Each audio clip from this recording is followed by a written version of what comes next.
Konnichiwa. Genki desu ka? Genki desu. Hi everyone, welcome to my YouTube channel. If you haven't been here before, my name is Lorinda and I am an Australian artist and school counsellor, and I am here at a residency artist program at Studio Kura in Intoshima.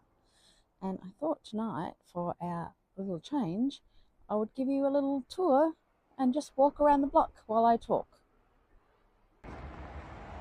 Okay, so if you walk up this little hill, we're going to turn left and I'm going to take you on a little walk around the block. So that's the studio there. And I've turned left out of my house. As you can see, I'm sort of in a little, sorry about the cars going past, but there's like little residential houses amongst all of this sort of agricultural area.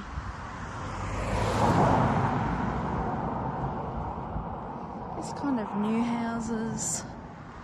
That's quite a new looking house amongst sort of still the traditional, well, that's the garage, but very traditional kind of dwellings, and quite old. There's a mix of old and new. And as you can see, I'm right in the middle of this sort of a valley. There's mountains, and over that way is the ocean. You might notice a slightly different sky to my other videos because I'm not sure what happened, but my complete video of this part of the road went MIA. More probably my filming techniques than anything else. But I'm told that most of the time all of this agricultural land is rice, but then when it's not rice growing season, they substitute and put in different types of vegetables. So you can see here right in front of me, it's quite a small little garden plot, and over in the distance, much larger area for growing rice, and right over in the distance, not sure if you can see that, there's lots of like hot houses and things for growing vegetables out of season. So yeah, I'm in a really beautiful, picturesque part of the country. Have to get on a bike to go anywhere, however. That's okay, I feel like my fitness is getting better. Now, down the road, we're going to turn the corner, we're going to turn left here. But see if I can show you without a car going past. Just about here, where this palm tree is, that's Studio Kura's head office, or just a bit past that. So we're literally like a 2-minute walk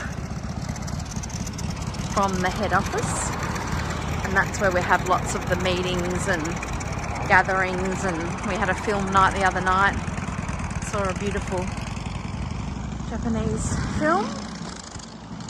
Yeah, so this is the rice fields. I can do a bit of a 360 for you.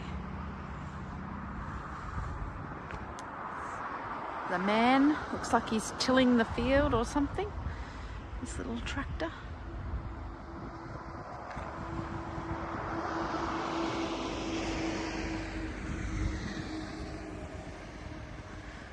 It's been another gorgeous day today. It is January the 19th, so a little shout out to my beautiful husband Michael. Happy birthday. I'm thinking of you as I go on this walk. Yeah, some quite new houses sort of over there on that little street, which is right next to the river, which I'll walk up to. Still just getting ready for the exhibition. I've been had a bit of a lazy morning. Got up, had a few coffees in bed while I was on my computer. I'm trying to organise my bag to be picked up from here and taken to Tokyo, to my hotel. When I leave here on the 28th of January, I'm heading to Fukuoka for 4 nights, or 3 nights. And then I'm heading to Tokyo for another 3 nights. And then home, well, Bali, via Bali for 3 nights. And then home. So, yes, I'm gathering this forms part. This is actually a river. And I'll put the name of the river up here.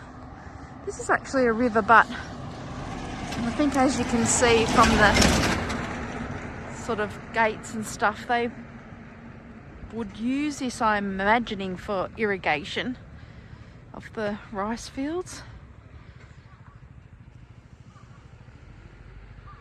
It's actually been quite busy. It's normally I walk on this road and there's no traffic. There's a little memorial which I'll pop some photos in and let you know what that is. A little memorial stone. I walk down there. I'll add that to my video. But I'll just go a little bit further so you can just see a little bit more of these mountains. Try and get a bit of an idea of where I am. More these blue metal things are part of their irrigation system. And yeah, it's quite a large area for rice fields, and there's something growing over there, some sort of cabbagey kind of thing. And even here, all along on this side, walking all the way up the road, these hothouse things, there's nothing actually growing in there at the moment. And if you keep following that road, you head up to Ikisan Station, which is about a 7-minute bike ride or 25-minute walk. Now, that is stunning. Look at that. Incredible. Sun is just going down. It's not actually cold. It hasn't been cold today at all. Oh, here comes the local train. Let me see if I can. Japan is just survives with trains. They have so many trains going everywhere. It's a very Japanese thing to have all these trains everywhere. Now, if we look back, this is that monument I was telling you about, and I'll pop some information, what I can find underneath. But there are all these, you don't have to go very far, and there's a lovely little monument or shrine. It's quite beautiful. Right, we're now coming up. This is the back of my house. So we're right back onto a river.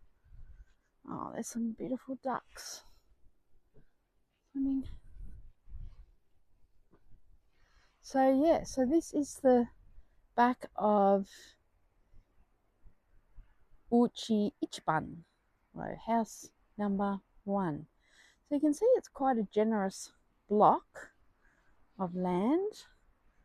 And I've actually got, you can see on the line there's some clothes drying, but that's actually a young girl here who's a fashion designer, and she's come to learn the traditional dyeing techniques of Japan, and so she's bought some clothes that she's made. So yeah, so you can see we're on the back of the river by the mountains. Okay, this is our studio, which I've worked in once. So come in, let's have a look around. So I will seek permission first from the other girls who are working in here. This is Camille's spot. And as you can see, it's just a big empty room with white walls. I believe we're having our exhibition in here. And this is Melda, who is the fashion design student, and she's working on some of the techniques for dyeing yeah, producing. And this is she puts a lot of it out in the sun and lays things on top and creates different patterns and textures. And that's her sewing machine. And then you can see over there is the house, and that room there is mine. I thought you could put up with seeing my face for the last few minutes. One of the things that's really surprising me is the fact that as an Australian, I thought, I spoke quite well, quite articulate, but I'm saying a lot of colloquialisms, I think, and little sayings that especially the American girl, but also the German girl, they don't get. Like, honestly, I was talking about getting along with someone like a house on fire, and she said, "Oh, I have no idea what you mean by that." And quite often I'll say something and it will just be, I'll be met with this blank stare and what are you talking about? So it's actually quite interesting for me that that's happening. I haven't quite experienced that before, but it's certainly fun hanging out with people from all over the world and just understanding the differences but also the similarities. Yeah, it's been a lot of fun. Johnny.